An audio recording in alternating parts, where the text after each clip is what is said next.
విద్యుత్ ఉద్యోగులకు పీఆర్సీ అనేది వివిధ దశల్లో ఉందని, దానిపై త్వరలోనే ముఖ్యమంత్రి సమక్షంలో ఒక మంచి నిర్ణయం తీసుకుంటామని విద్యుత్ శాఖ మంత్రి గొట్టిపాటి రవికుమార్ అన్నారు. ప్రైవేట్ పవర్ సంస్థలకు దీటుగా ప్రభుత్వ జెన్కో ఇంజనీరింగ్లు ఉద్యోగులు ఎంతో శ్రమించి సంస్థ అభివృద్ధి కోసం కృషి చేస్తున్న తీరు అభినందనీయమని పేర్కొన్నారు. వెన్యూ కన్వెన్షన్ హాల్లో విద్యుత్ ఉద్యోగులు ఏర్పాటు చేసిన డైరీ ప్రారంభ కార్యక్రమంలో విద్యుత్ శాఖ మంత్రి గొట్టిపాటి రవికుమార్ పాల్గొన్నారు. మంత్రి గొట్టిపాటి డైరీని ఆవిష్కరించిన అనంతరం మీడియాతో మాట్లాడుతూ విద్యుత్ ఉద్యోగుల సంస్థ మనుగడ కోసం రేయింబవళ్లు పనిచేస్తారని కొనియాడారు. అంతేకాకుండా రాష్ట్ర ఎలక్ట్రిసిటీ బోర్డు వ్యాపార సంస్థ కాదని సేవా సంస్థ అని అన్నారు. జిల్లాలో ఏఈలు లైన్మెన్లు సిబ్బంది కొరత ఉందని, దాన్ని అధిగమించేందుకు చర్యలు తీసుకోవాల్సిన అవసరం ఉందన్నారు. అయినా విద్యుత్ సిబ్బంది తమ ప్రాణాల పణంగా పెట్టి పనిచేస్తున్నారని అన్నారు. మన రాష్ట్ర విద్యుత్ సంస్థ ఇబ్బందికి ఏ ఇతర రాష్ట్రంలోని సిబ్బంది కూడా సరిరారని, మన వాళ్ళు అంత బాగా పనిచేస్తారని అన్నారు. విద్యుత్ సిబ్బంది 24 గంటలు పనిచేసి రాష్ట్రానికి నాణ్యమైన విద్యుత్తును ప్రజలకు అందజేస్తున్నారని అన్నారు. రాష్ట్రంలో 30 మెగావాట్ల విద్యుత్ ఉత్పత్తి తీసుకురావడానికి ప్రయత్నాలు చేస్తున్నారని అన్నారు. మన సంస్థ నుంచి కూడా 7 నుంచి 8 గిగావాట్ల ఉత్పత్తి చేసేలా కృషి చేయవలసిన అవసరం ఉందని అన్నారు.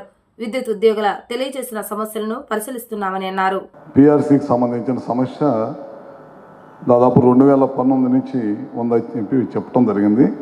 ఖచ్చితంగా అది వివిధ దశల్లో కూడా దీని గురించి నేను కానీ మన ఇప్పుడు ప్రస్తుత సిఎస్ గారు కూడా 2-3 సార్లు ప్రస్తావించుకోవడం కూడా జరిగింది.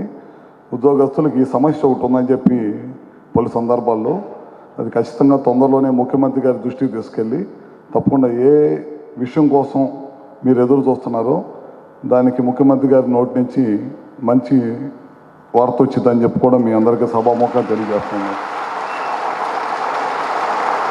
నేను కూడా ఎందుకు అంత నమ్మకంగా చెప్పగలుగుతున్నా అంటే ఇక్కడికి వచ్చిన తర్వాత 2014లో కానీ 2018లో కానీ పలు సందర్భాల్లో ఉద్యోగస్తులకు సంబంధించిన సమస్యలో నారా చంద్రబాబు నాయుడు గారే ఈ పీఆర్సీకి పలు సందర్భాల్లో 14లో 18లో ఇందాక మన సంఘానికి సంబంధించిన పెద్దలందరూ కూడా చెప్తున్నారు కాబట్టి ఖచ్చితంగా రాబోయే రోజుల్లో మంచిది ఉంటుంది.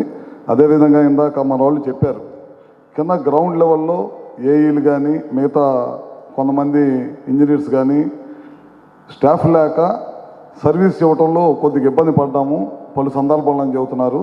ప్రత్యేకంగా నాకు కూడా అది అనుభవం ఉంది. ఎందుకంటే మేమందరం కూడా కింద పనిచేస్తూ ఉంటాము.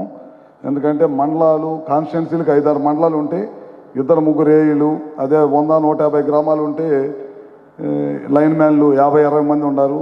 ఒక్కొక్క లైన్ మ్యాన్ 4-5 గ్రామాలు పనిచేయాల్సి వస్తున్నాడు. ఒక్కొక్క ఏఈ వచ్చేసరికి 2-3 మండలాలు పనిచేయాల్సి వస్తున్నారు. వాళ్ళ మీద కూడా వర్క్ లోడ్ పెరిగిపోతుంది. మన సమస్య ఉన్న 24 గంటలు రేత్రంటూ పగలంటూ 24 గంటలు ఎవరు అడిగినా ఎవరు ఫోన్ చేసినా లేచి పరిగెత్తుకుంటూ పనిచేయాలి. ప్రాణాలు సైతం అడ్డం పెట్టుకొని పనిచేసే సమస్య ఏదన్నా ఉందంటే మన విద్యుత్ సంబంధించిన సమస్య అని చెప్పి తెలుసు.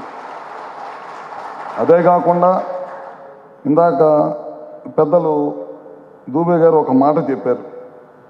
ఏంటంటే మన సంస్థ వ్యాపార సంస్థ కాదు, సర్వీస్ చేసే సంస్థ. అది ఖచ్చితంగా ఏకీభవించాల్సిన అవసరం ఉంది.